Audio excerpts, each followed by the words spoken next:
There are lots of other exercises which we have got in the booklet, but one of them that I think is most important is how are you going to communicate to a pupil in the classroom as you see them going into a possible meltdown that it's okay to either leave the room or to do an exercise or to remind them to do an exercise.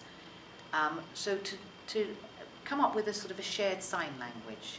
So it might be something like just playing with the ears. So if you get them to a point where hopefully once you've done the whole thing of checking in, validating, connecting, that you've got a trust going where they know that if they were to do something like, and this is your special shared language that you create, rubbing their ear, you can just, when you see them rubbing their ear, you can rub your ear back, and that means, yes, I validate you, I give you permission to either go and stand outside the room, or I give you permission to do one of your exercises.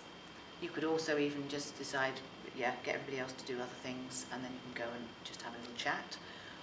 The other thing you can do is to say, oh, excuse me, Tommy or whoever, could you possibly go and get me, I've run out of tissues, could you get some tissue paper from the loos, please? That's a way of letting them get out of the room without everybody knowing, uh-oh, going to be a meltdown.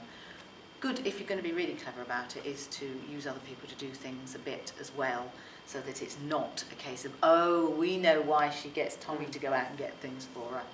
So you've got to be quite, you've got to be a little bit tricky about it, but it's quite a good thing for letting them out of the room. And also, as I say, if they're going to use exercises in the room, just, I think you're nearing a meltdown. I'm looking at you, and I'm just doing our shared yes. If the child doesn't do that back, then fine. Or they might do it, or they might just go into their exercises. But it's making a connection. Everybody else is there, but I have that special connection with you.